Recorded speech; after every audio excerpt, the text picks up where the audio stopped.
है 15 अगस्त भारत की आज़ादी का बहुत ही सुनहरा दिन, जिस दिन पूर्ण रूप से ये माना जाने लगा कि भारत अब आज़ाद हो गया।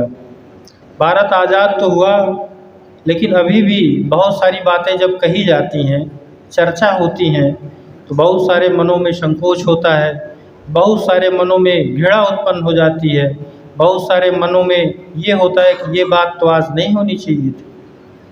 बहुत सारे तथ्य ऐसे आते हैं जिनको सुनना, जानना और महसूस करना, उनको जीना, उन पे चर्चा करना निहायत ही आवश्यक और ज़रूरी हो जाता है। हम लोग भारत की आज़ादी का 19वां यह समारोह आज मना रहे हैं। भारत आज़ाद है, भारत की आज़ादी लगातार बनी रहे। भारत की आज़ादी जिस स्वरूप के लिए हुई, भारत की आज़ादी जिन पहलुओं को पूरी तरीके से समर्पित रही, उन पहलुओं को कोई नोचे, खसोटे, तोड़े, उनको छीण करे, हमसे आपसे दूर करे, तो उन सभी मुद्दों पे चर्चा करने के लिए ये दिन बहुत ही, मुझे लगता है कि बहुत ही ज़रूरी दिन है और साल भर में हर साल आता है। आदरणीय नेपाल भाई साहब ने बहुत सारी बातें कही, मधुकर तिवारी जी ने कही, आप तमाम लोग अगले भी कार्यक्रमों में सुनते रहे। आज कार्यक्रम हो रहा था तो अभी हमारा एक बात पे मैं बार बार जो है आगे नहीं बढ़ पा रहा हूँ। जैसे संदीप कुमार, तो ये जो आज़ादी है, इस आज़ादी में मधुकर सर ने कहा कि जो आज़ादी है उसको समृद्ध बनाने के लिए हमें आपको काम करने की ज़रूरत है, और उस समृद्धि को और आगे बढ़ाने में या उसको समृद्ध बनाने में ये पुस्तकालय एक बड़ा आयाम खड़ा करने के लिए एक बड़ा कदम है। इस पुस्तकालय का जो उद्देश्य है उसको आप पूरा करेंगे तो आज़ादी की जो पृष्ठभूमि है, उस पृष्ठभूमि को समृद्ध करने का जो काम है वो स्वतः हो जाएगा। तो इसकी पृष्ठभूमि यही है कि हमको करना क्या है, ये चीज़ जानकारी हमको पूरी तरीके से होनी चाहिए।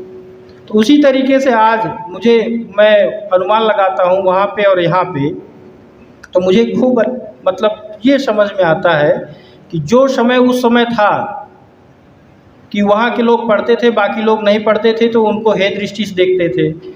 आज उस बस्ती में तमाम लोग पढ़ते भी हैं और कुछ लोग नहीं पढ़ते, लेकिन न पढ़ने वालों की संख्या ज़्यादा है संदीप जी, तो वो क्या करते हैं, हे दृष्टि से देखते हैं।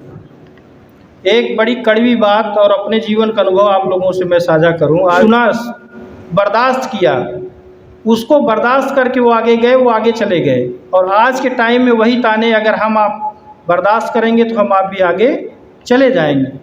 कौन सी बात क्यों कही जा रही है, उस बात के पीछे कौन से तथ्य छुपे हैं, किन तथ्यों के कारण वो बात कही जा रही है, उसको जानना जरूरी है। चट्टी पे, चौराहे पे किसी के बारे में, किसी समाज के बारे में, किसी समुदाय के बारे में कुछ बातें कही जाएं, तो आप उन पे गहन अध्ययन करिए कि कहीं ये बातें हमारी आपकी स्वतंत्रता को तोड़ने के लिए, हमारी आपकी स्वतंत्रता के जो आयाम हैं उनको कम करने के लिए तो नहीं किए जा रहे। तो कुल मिला जुला करके स्थिति ये है कि जब भी आप अपने जीवन में कुछ भी आपको पाना होगा, चाहे आज के 20 साल पहले जो लोग पाए थे, उन्होंने उन वस्तुओं को, उन ऊंचाइयों को पाने के लिए जो झंझावात झेले, उन्हीं झंझावातों को आप झेलेंगे, स्वरूप बदल जाएंगे। कहने का मतलब ये कि हो सकता है कि संसाधन आपके पास हो जाएं, आप आराम से यहाँ से जौनपुर तक चले जाएं, लेकिन आज के 20 साल पहले भी 20 किलोमीटर पार करके ही जौनपुर पहुँचता था व्यक्ति, आज भी उसको 20 किलोमीटर की यात्रा तय करनी है। संसाधन बदल जाएंगे, लेकिन जाने के लिए आपको दूरी उतनी ही तय करनी पड़ेगी। तो जो अच्छा, दूसरी चीज़, संसाधन, संप्रदाय, जातियां, धर्म तमाम लोगों के बीच में अलग अलग होते हैं। संदीप जी के यहाँ लड़ाई कुछ अलग थी, उनके यहाँ एक तो संसाधन कम थे, दूसरे हमारी स्वतंत्रता किसी के विचारों से प्रभावित हो जाए। हमने सुना कभी किसी दिन कोई एक इन्फ्लुएंसर कह रहा था कि अगर सामने वाला आपको परेशान करना चाहता है, उसने गाली दी, आपने गाली दे दी, आपने झगड़ा कर लिया, इसका मतलब आप उसके द्वारा संचालित हो रहे हैं। आप उसके द्वारा संचालित जिस दिन नहीं होंगे, आपका अपने ऊपर संपूर्ण अधिकार होगा, उस दिन आप स्वतंत्रता की एक यह भी परिभाषा हो गई कि आप स्वतंत्र हैं, अपने काम को आगे बढ़ाने के लिए आप मजबूत हैं। स्वतंत्रता के बहुत सारे आयाम, तो आप किसी की स्वतंत्रता को खराब न करिए, किसी की स्वतंत्रता को कहीं न कहीं से अतिक्रमण न करिए। भारत आज स्वतंत्र देश है, लेकिन तमाम तरीके से आज भारत में अभी मैं सुबह सुन रहा था, कभी भी अच्छाई किसी जात, किसी धर्म, किसी संप्रदाय की गुलाम नहीं होती। अगर अच्छाई किसी भी जाति का कर रहा है, पहली चीज़ दबा दिया, लेकिन अम्बेडकर की बातों को नहीं दबा पाए, सिर्फ उसके पीछे शिक्षा थी।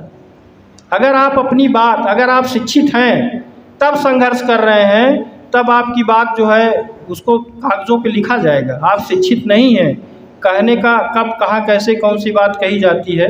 अगर सलीका हो तो हर बात सुनी जाती है। सलीका कहाँ से आएगा? शिक्षा से आएगा। शिक्षा जब होगी तो आप अपनी बात को तरीके से कह लेंगे।